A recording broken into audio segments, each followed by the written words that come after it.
আসসালামু আলাইকুম। আমার নাম মোহাম্মদ সজীব মিয়া। আমার বাড়ি হচ্ছে কাশিল, থানা বাসাইল, জেলা টাঙ্গাইল। আমরা আসছি হচ্ছে মা বাবা ডেইরি ফার্মে। এই খামারের মালিক হচ্ছে মোহাম্মদ আওয়াল মিয়া।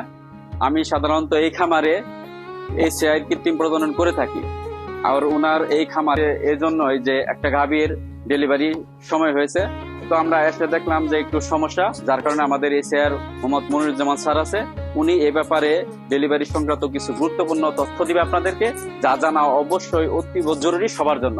সরাসরি আমরা মনিরুজ্জামান স্যারের কাছ থেকে এই গুরুত্বপূর্ণ মেসেজগুলো আমরা শিখে রাখবো এবং জেনে নেবো ইনশাআল্লাহ। খামারি ভাই ও বোনেরা এবং সারা বাংলাদেশে কৃত্রিম প্রজনন কার্যক্রমের সাথে জড়িত আমার প্রাণপ্রিয় লাইভস্টক অ্যাসিস্ট্যান্ট বিন্দু এবং কৃত্রিম প্রজনন কর্মী, এই যে গরুটাকে দেখতে পাচ্ছেন, আসলে এই গরুটা হাইলিং একটা গরু। দুধের প্রোডাকশন অনেক ভালো। গরুটা যেটা আমরা দেখতে পাচ্ছি, অনেকক্ষণ ধরে গরুটা চাপ দিচ্ছে। এটা হচ্ছে কি বলে, ল্যাবোর্ড প্রেশার হচ্ছে, বাচ্চা হওয়ার যে চাপ সেটা দিচ্ছে, কিন্তু বাচ্চা হচ্ছে না। তো আমরা এখানে যে কাজটা করব সেটা হলো যে আসলে দেখতে চাচ্ছি যে এইটা জরায়ের মুখটা কতটুকু খুলছে।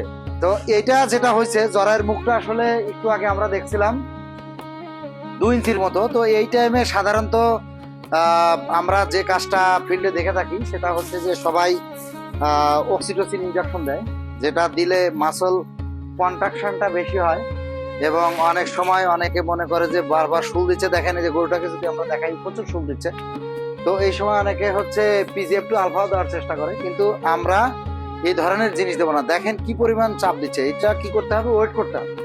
আমি রিকোয়েস্ট করব সম্মানিত খামারি এবং যারা কৃত্রিম প্রজনন করবে, কোনোভাবেই PGF2 আলফা বা মানে এটা দেওয়া ঠিক না। অনেকে ভুল করে প্রোস্টাগ্ল্যান্ডিন দিয়ে রাখেন, এগুলা কোনো কিছুই দেওয়ার দরকার নেই, কারণ জরায়ের মুখটা খুলছে। অনেকে প্রজেস্টেরন দেন, কারণ প্রজেস্টেরন হচ্ছে অ্যাকচুয়ালি হচ্ছে প্রেগনেন্সি মেইনটেইন হরমোন। এটা দিলে আরো প্রেগনেন্সি মেইনটেইন হবে, মানে খুব ভুল চিকিৎসা হয় এবং দেখা যায় কি যে খামারিদের ক্ষতিগ্রস্ত হয়।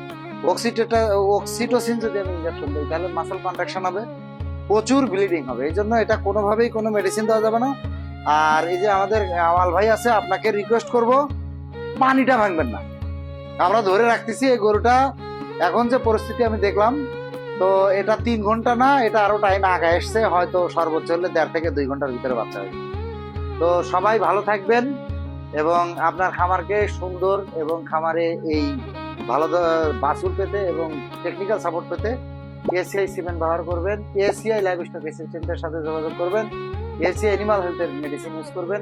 একটা খামারকে পরিপূর্ণ সেবা দেওয়ার জন্য ভ্যাকসিন থেকে শুরু করে নিউট্রিশন সাপোর্ট থেকে শুরু করে সব কিছুই আমাদের আছে এবং এসিআই প্রোডাক্ট ব্যবহার করে খামার করে লাভবান হবেন। তো ঠিক আছে, টেনশন নেবেন না আওয়াল ভাই। হ্যাঁ, কোনো টেনশন নাই। এটা সর্বোচ্চ লাগলে 1.5 থেকে 2 ঘন্টা বাচ্চা হয়ে যাবে, কোনো মেডিসিন দেওয়া লাগবে না। হ্যাঁ।